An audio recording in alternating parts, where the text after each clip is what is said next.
Corporations of the world spend billions trying to communicate with and seize opportunities presented by a multitude of demographic groups, like yuppies and muppies and snags, of course. Remember the dinkies and the oinkies? And what about gophers? Who could forget them? Well, now there's a new demographic, one we haven't really classified until now, the fobs. Fobs are invisible. They walk among us, breathe our air, and spend lots of money, expense account money, approximately $554 a day each. They are people here on business, and they are the reason that business events are everyone's business, including yours. Hello, I'm Rod McGeoch, and I'm here to talk about business events and what they could mean to you and your business. Now, I bet your mind is working overtime thinking, if business events bring so much money into the country, how can I get my fair share of that revenue? Well, the most direct and successful way is forming a relationship with another body of people you probably know very little about, your convention bureau. Every Australian capital city has one, and there are quite a few regional ones too. And what they offer, as MasterCard says, is priceless. Be prepared to be amazed. Australia's convention bureaus each have the responsibility of developing and marketing their own destination to the world. By creating a brand of their area and all of its tourism-related entities, the Convention Bureau gets a destination into the public's consciousness, thereby creating a continuous awareness of and a demand for the product.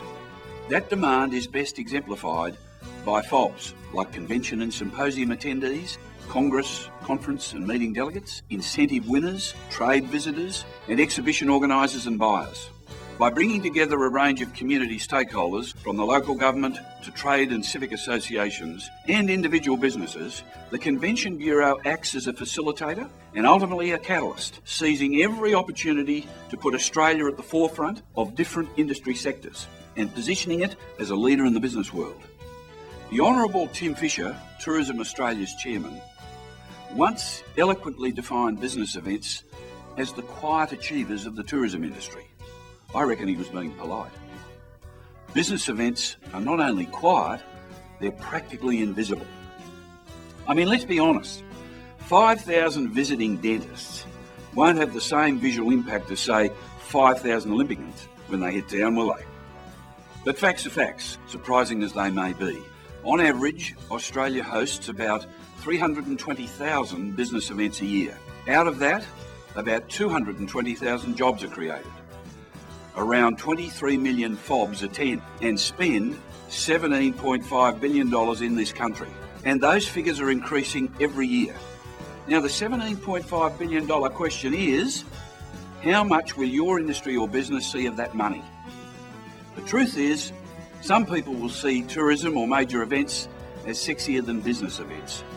Well, maybe they should think again. Here come the dentists now.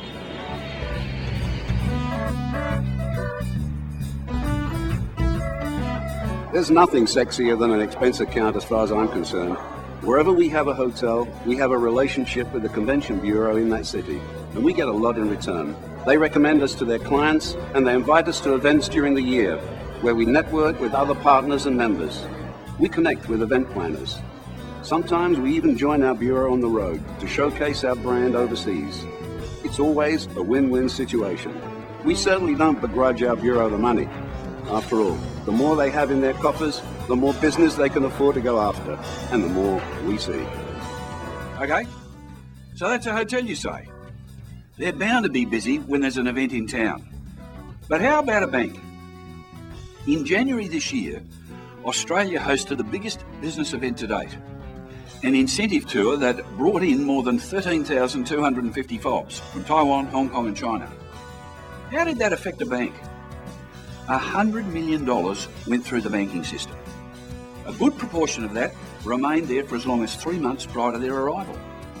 And the rest was used up in a relatively short time they were here. On the short-term money market? Well, you work it out. It ain't rocket science. ATMs were going flat out too. All those lovely bank fees. As for retailers, Fobs go shopping too, you know. I know my wife would kill me if I came home after a business trip without a little something for her.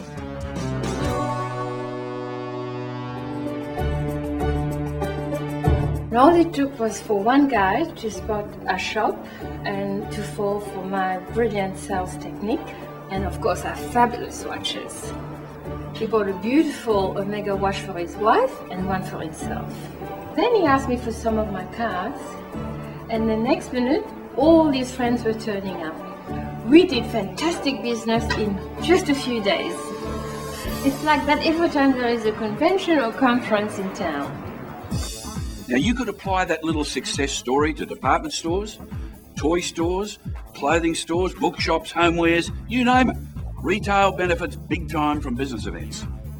Okay, so far we've established that business events mean big business to hotels, transport, banking and retail. Airlines obviously. But it goes even further than that. The tentacles reach into almost every industry, including yours, I'll bet.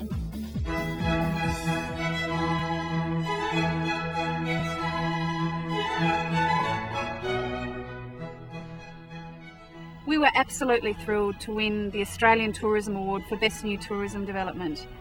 We couldn't have done it without the support of our Convention Bureau. Being a member of our Bureau gives us an incredible number of contacts. It really is a terrific thing. They include us in all their offerings, and it's probably the best thing we could be in. We make them look good and they make us look good, and we can pass our good fortune on right down the line. Meat and poultry farmers and growers, egg and cheese suppliers, bakeries, cruise companies, entertainment, coaches, limos, taxis and hire cars, petrol and tyre companies, telcos, audio-visual experts, staff trainers, security people, external laundries, and of course all the casual employees they put on whenever there's a business event in town. They all benefit in a big way. But while Amy and Simon's venue is the central body providing the work for all of them, it's the Convention Bureau that goes after the business, brings it in and helps them get the work in the first place. And their suppliers know it, which is why so many of them are partners themselves. Are you seeing the big picture? Sure you are. Now here's what we're after. In order for us to enjoy more bumper years from business events and the FOBs who attend them, we need your help. Last time I came to you, we managed to raise $15 million collectively from corporate Australia in every state for the 2000 Olympics. The difference is that this time you'll be reaping the rewards. Whether you're government or private sector, a direct or indirect beneficiary, you could see a bigger and better chunk of that multi-billion-dollar pie just by backing your bureau. With your support, there'll be more than enough for everyone. Right, Richard? More than enough, mate.